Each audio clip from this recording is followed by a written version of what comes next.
War room में अब आइए आपको दिखाते हैं कि क्या चाहते थे रूसी राष्ट्रपति व्लादिमीर पुतिन और उन्हें क्या मिला है। जी हां, शुरुआत तो इसी बात से कर लेते हैं कि 3 दिनों में पूरा कब्जा चाहते थे व्लादिमीर पुतिन, लेकिन अभी तक जंग जारी है और एक्सपर्ट्स कह रहे हैं कि अगर शांति समझौता नहीं होता है तो जंग अभी चल सकती है।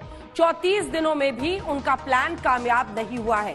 यूक्रेन नाजी फ्री हो ये चाहते थे वो, लेकिन अजोव बटालियन अब भी वहां पर सक्रिय है, जो ये साफ संकेत देता है कि अपने मंसूबों में अभी तक नाकाम दिख रहे हैं व्लादिमीर पुतिन। यूक्रेन की नेटो ख्वाहिश पर लगाम लगे, जिसके लिए जेलेंस्की ने नेटो प्लान टाल दिया है। क्या हासिल हुआ है? जेलेंस्की ने नेटो प्लान को टाला जरूर है, लेकिन ये भी तय है कि पूरी तरह से क्या वो इसको छोड़ने को तैयार है। यूक्रेन तटस्थ नीति पर चले। क्या वो चाहते थे कि यूक्रेन वही करे जो वो चाहते हैं जेलेंस्की समझौते के लिए अब जाकर हालांकि 34 दिन बाद तैयार दिखाई दे रहे हैं। ये एक बड़ा संकेत है। पूर्वी यूक्रेन में दबदबा हासिल करना चाहते हैं व्लादिमीर पुतिन।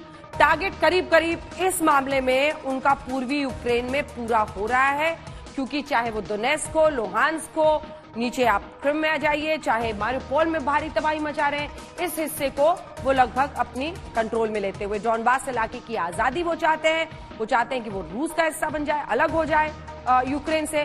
पूरी तरह से रूस का कब्जा वहां पर हो चुका है।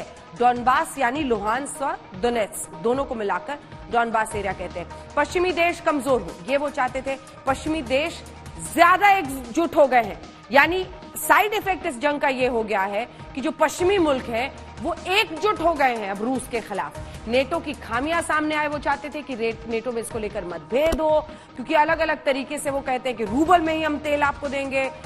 कई देश इसकी वजह से ये सब झेल रहे हैं, लेकिन उल्टा हुआ है, क्योंकि काफी हद तक एकजुटता नेटो मुल्कों में साफ दिखाई दे रही है इस मुद्दे पर। आइए लिए चलते हैं आपको कीव, जहां से गौरव सावंत हमारे सहयोगी इस वक्त हमारे साथ लाइव आज तक पर जुड़ रहे हैं। गौरव, हम दिखा रहे हैं पुतिन के नजरिए से ये जंग, और पुतिन के नजरिए से देखें तो वो नेटो की खामियां को सामने लाना चाहते थे। वो यूक्रेन के एक बड़े हिस्से पर, हालांकि उस डॉनबास इलाके में काफी कब्जा उनका दिखाई दे रहा है। पुतिन की स्ट्रैटेजी 34 दिन बाद आप कहां पर आंकेंगे? कहां पहुंचे हैं वो? कितना पाया, कितना खोया?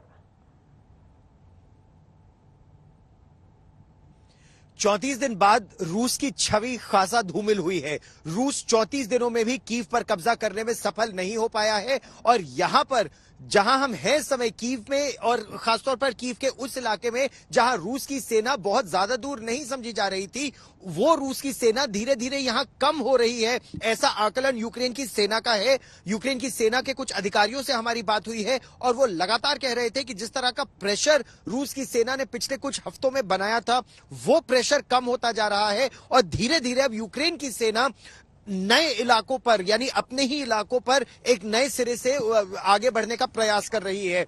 इरपिन हो, बूचा हो, ब्रोवरी हो, कुछ इलाकों में यूक्रेन की सेना फिर आगे बढ़ी है, और रूस की सेना उत्तर की दिशा में रिट्रीट कर रही है या रीग्रुप कर रही है। तो यह दिखाता है कि कीव पर कब्जे की राष्ट्रपति पुतिन की जो मंशा है वो सफल नहीं हो पाई, पहली बात। दूसरी बात, उन्हें बड़ी सफलता मिली है, जैसा आपने बिल्कुल सही कहा अंजना, उनको बड़ी सफलता मिली है डॉनबास के इलाके में, क्योंकि डोनेत्स्क और लुहांस्क उनके पूरे पहले 30% उनके कब्जे में था, अब लगभग 80 से 90% उनके कब्जे में है, और रूस की सेना इस समय मारियोपोल शहर के अंदर है। हालांकि कुछ मारियोपोल शहर के अंदर पॉकेट्स ऐसी है जहां अजोव बटालियन के साथ अभी भी झड़पें हो रही है, और एक तस्वीर जो बहुत वायरल हो रही है यहां कीव में, वो एक एंटी टैंक गाइडेड मिसाइल जो एक रशियन टैंक को जाके हिट करती है, बिल्डिंग के ऊपर से ATGM फायर किया गया है, वो यहां बहुत वायरल हो रही है तस्वीरें। तो वो दिखाती है कि अजोव बटालियन अभी भी लड़ रही है। तो जो नियो नाजीज या डीनाजिफिकेशन का उनकी मंशा थी, वो भी पूरी तरह से सफल नहीं हो पाई है। तीसरी बात, खरसन के इलाके में रूस आगे बढ़ा है, ये रूस के लिए सफलता है। आज मिसाइल स्ट्राइक्स कीव पर तो नहीं हुई है, लेकिन मिकोलाइव में बड़ी मिसाइल स्ट्राइक हुई है, जिसमें बड़ा नुकसान हुआ है। कुछ लोग मारे गए हैं, कई लोग दबे हैं एडमिनिस्ट्रेटिव ब्लॉक के मलबे के नीचे। और जो रूस को सफलता के रूप में अगर देखा जा सकता है तो ये कि रूस चाहता है कि उसकी जो करेंसी है रूबल, जितने इलाके रूस के अभी कब्जे में हैं, वो चाहता है कि यहां की करेंसी यानी ग्रेवनास का इस्तेमाल ना हो, रूबल का इस्तेमाल हो, और इसीलिए रूस उन इलाकों को अपना वर्चस्व वहां स्थापित करने का प्रयास कर रहा है, ईस्ट में और साउथ में। राजेश पवार, आज जंग को 34वें दिन आप कहां देख रहे हैं? सबके मुंह पर यही सवाल है कि व्लादिमीर पुतिन धमकी तो अच्छी देते हैं कि जाकर कह दे उनसे बर्बाद कर दूंगा, लेकिन कीव पर कब्जा नहीं कर पाए हैं। लेकिन अभी तक 34 दिन के युद्ध में कहां पहुंची है उनकी रणनीति? देखिए, मैं थोड़ा सा जो गौरव ने बोला उससे इत्तेफाक नहीं रखता हूं। रूस का शुरू से ही ये मकसद नहीं रहा है, ना उनका कब्जा करने का मकसद था यूक्रेन के ऊपर, ना कीव के ऊपर। उन्होंने अपने जो पॉलिटिकल और मिलिट्री ऑब्जेक्टिव्स बिल्कुल क्लियरली स्पेसिफाई कर दिए थे, और उसमें कब्जा करना या जेलेंस्की को हटाना शामिल नहीं था। उनका मेन ऑब्जेक्टिव था कि यूक्रेन हर हालत में न्यूट्रल रहे। दूसरा, जो रूसी भाषा है उसको उसका दर्जा मिले यूक्रेन के अंदर। तीसरा, उनका ये मकसद था कि किसी तरह से दोनबास का पूरा इलाका कब्जे में लिया जाए और उसको इंडिपेंडेंस घोषित किया जाए।